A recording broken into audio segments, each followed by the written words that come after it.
Shadow of the Colossus on the PlayStation 4 is a masterpiece. Of course, the original PlayStation 2 release of the game back in 2005 was already a masterpiece, but Bluepoint Games' complete remake of the classic is also a masterpiece.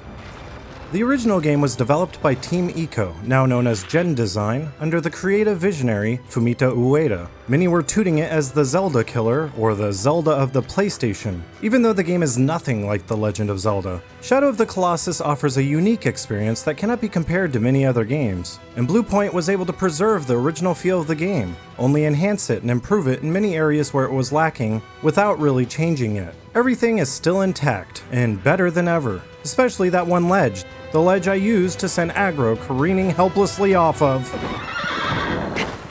My horse! Team Ico created a brilliant trilogy of games, all with a shared universe.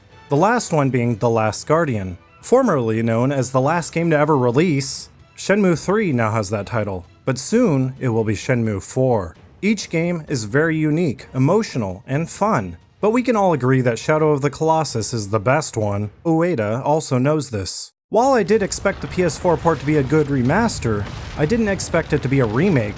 The classic made an impact on me 13 years ago, the very same way the remake made an impact on me today. It did exactly what it was designed to do: allow you to relive the experience.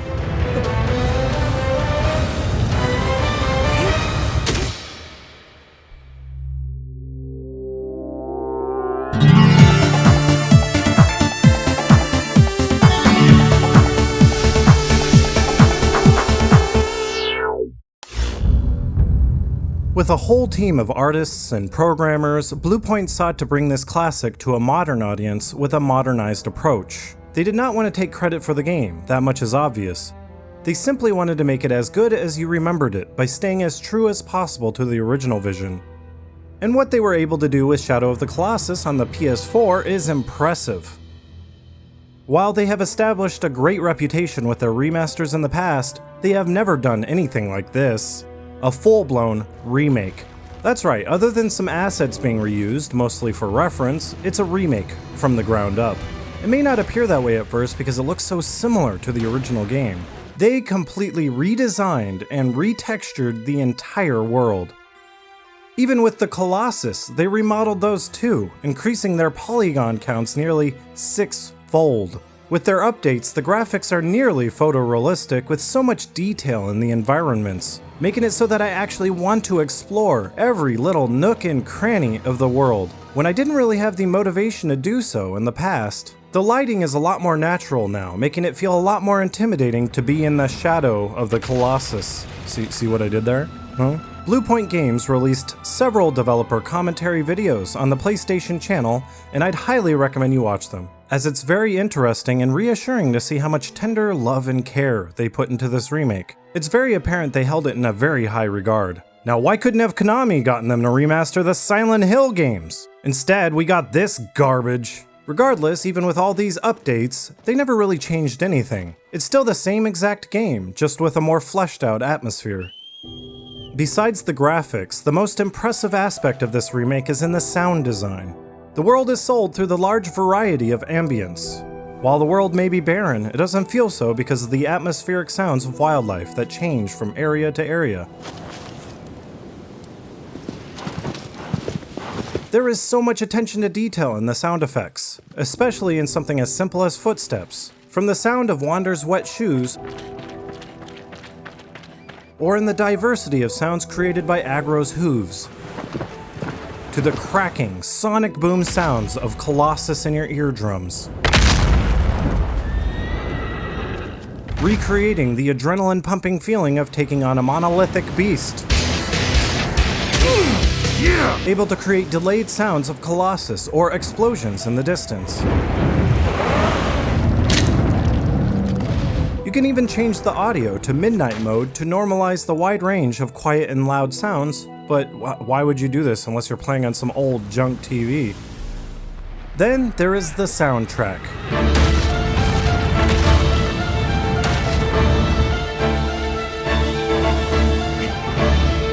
Which I regard as one of the best soundtracks in a video game.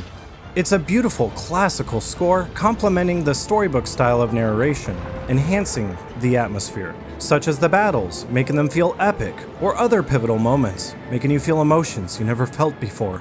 And if you did feel those emotions before, believe me, you never felt them like this.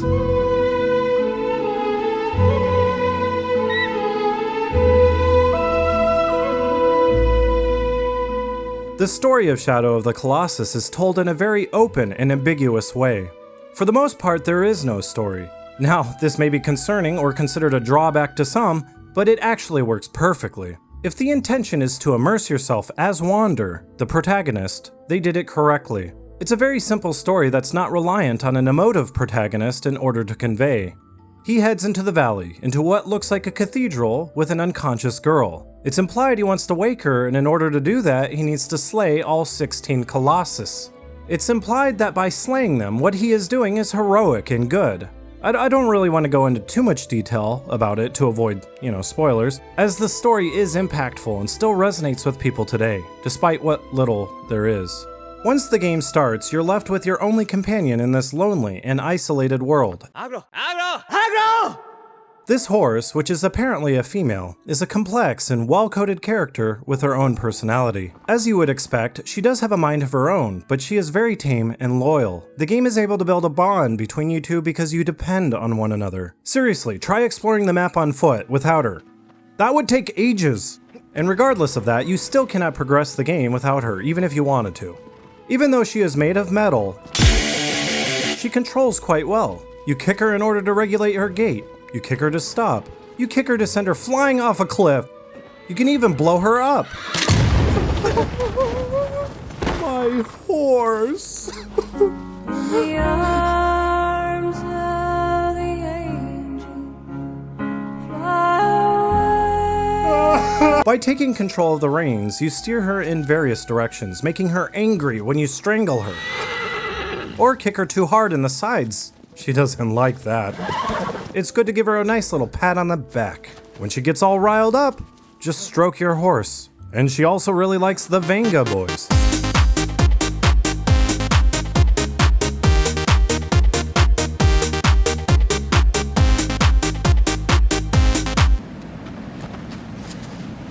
The gameplay is, you need to take down these intimidating, looming, colossal creatures made of stone and grass. Or fur, I'm not really sure what it is. You strategize and find a way to grab onto their very soft-looking fuzz in order to scale them and find access to their vitals. The vitals are these very pretty-looking, glowing symbols, and they are the only place on the Colossi where you can deal massive amounts of damage. Each Colossus is like a boss. Let the games begin as I stand And when you defeat them, it's like living the thug life. I solemnly swear to stay down and sling the seed. I spit in the name of the streets. But at the same time, they are like moving levels. Finding out how to get on them, traverse them, and get access to the vitals is like a puzzle. The game is completely reliant on these 16 boss fights as the centerpiece for the gameplay of this game. A big complaint of mine that has existed since the game came out is there's not enough gameplay in between each boss fight. It's like a game of boss fights. It's like Dark Souls, only without any enemies, because Shadow of the Colossus is the Dark Souls of my heart. There's plenty of exploration, and it's a pretty vast and beautiful world, but besides finding a few shrines, which act as save points, shiny-tailed lizards, which increase your stamina gauge, and tree fruits, which maximize your health, there's nothing to the exploration. Some would say it's a good thing as it adds to the abandoned and lonely world feel, but really it all comes down to preference. It's fine with me now after so many years, as I understand that it was purposeful in its pacing. It's like the silence before the storm. The controls are pretty fluid, not clunky like everyone else is saying, and while there are some minor issues, I am pretty happy with them. Just like the original game, there are some issues when it comes to gripping and climbing. There are times you'll just fall off the Colossus and you won't know why, and other times where it feels wonky or the animation glitches out. The original game had an issue where, while on a Colossus, if you got in a bad spot, you'd continue slipping, unable to get a grip. This is still present in the remake, but not as bad. It feels like they polished this aspect of the game, and it's slightly better than before. There are modernized controls, and while I tried to get used to them for this review, I just couldn't. I can't do the new controls. They just don't seem very practical to me. In all honesty, I feel the people complaining about the controls being clunky are the people using these modern controls. I can understand why people would think that, because the frequently used buttons are a lot more spread out. Far more convoluted than it has to be, I think. In the classic controls, you're using the face buttons more frequently, while the modern controls use the shoulder buttons more, especially the triggers. I don't get modern games and the obsession with the trigger buttons for everything. I'd say modern remapped controls is the better controller layout, as it has some organization to the weapon select on the D-pad, which is nice, but you do lose out on the camera zoom ability, which would be sorely missed. If this was Kojima's game, he would be very angry. My main issue with the remaster is the camera. The camera is similar to The Last Guardians, in that it automatically positions itself. If you attempt to move the camera, it'll immediately reset itself to the default viewpoint. It makes examining the lush and detailed environment more painstaking than it has to be. On top of that, the camera is very strict with walls and objects, making it hard to see things at the right angle, or see your position on a Colossus. I understand this was done in order to avoid clipping, and I think it was part of the original game, but it creates some really jumpy scenes in what is supposed to be a rather seamless boss battle. At times, it can really screw you up and make you angry.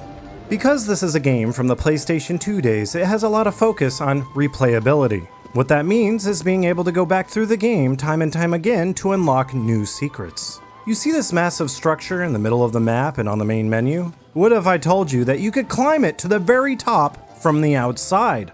It's incredible as you unlock and gain access to a whole new area that you thought was the stuff of myths and legends. And you can climb this tower to get to this super secret area, which can be best described as heaven, after 4 playthroughs. That means you have to play through the game 4 times and max your health and stamina gauges out with every Colossus you kill. Then climb from the vines to ledges while keeping an eye out on your stamina. After 5 minutes of this excruciating climb, you may finally, if you don't fall, get to the top of this tower, which contains nothing but pure beauty. This place is like a whole new game within a game. And if you run Wander's health out by eating the fruit there, you can unlock a completely new ending, as Lord Aemon's men will kill Dormine. It's amazing! Especially by your 4th playthrough, when you're taking out all the Colossus like they are nothing, wiping them from the face of the planet with only 1 stab. Booyah! There are also time trials, and you can unlock new items such as the Flash Arrow. I don't want to give too much away, but that's the gist of it. Trust me, it's fun. Shadow of the Colossus is like the funnest game I have ever played. The funnest game since Counter-Strike. It gets my heart racing. It's just as addictive as heroin, only you don't get the withdrawal symptoms when you don't play it. I feel Bluepoint did it great justice. So do pick up the new Shadow of the Colossus, whether you be a new or returning fan. All of the charm is still there, and what may have been changed for the better. I feel this new developer's input really helped to push the boundaries of the current game, to better interpret the creator's original vision, besides maybe some creative decisions such as making Hydrus orange and shiny like some kind of deep sea eel or something. What were they thinking? This isn't an eel. Thanks for watching, mi amo Fungo. All of you fine patrons helped me make this video come true. If your name is shown here, just remember, I've been thinking of you. If you too would like to become a patron, go give a hey y'all over at Patreon. Just a few dollars will do. If you can't live with that, then fine. I'm perfectly happy with you here, granting me views with your eyes. Grant us eyes. Also, I'd love to thank these following grand champions. Legendary Champion, Ray. Heroic Champion, Tyler Hunter. Elite Champions, Yorcher S. Yartoson, and Miami Ink Vampire. So, I can't keep it a secret. I have been thinking about returning to Bloodborne.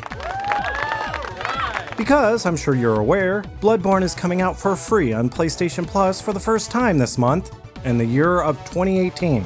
And in order to scoop in new views and save the day and hopefully reinvigorate my passion for the franchise, the one game franchise, I wanted to make sure there was some sort of helpful guide straight through the game with clean editing and helpful tips, tricks, and item locations. I thought that would be fun. If you want to know what it would be like, go ahead and click on my No BS guide for Ashes of Ariandel. That was a prior experiment for something I dreaded to do with the rest of the game. Oh, God. Did I say dreaded? I mean wanted. Wanted to do.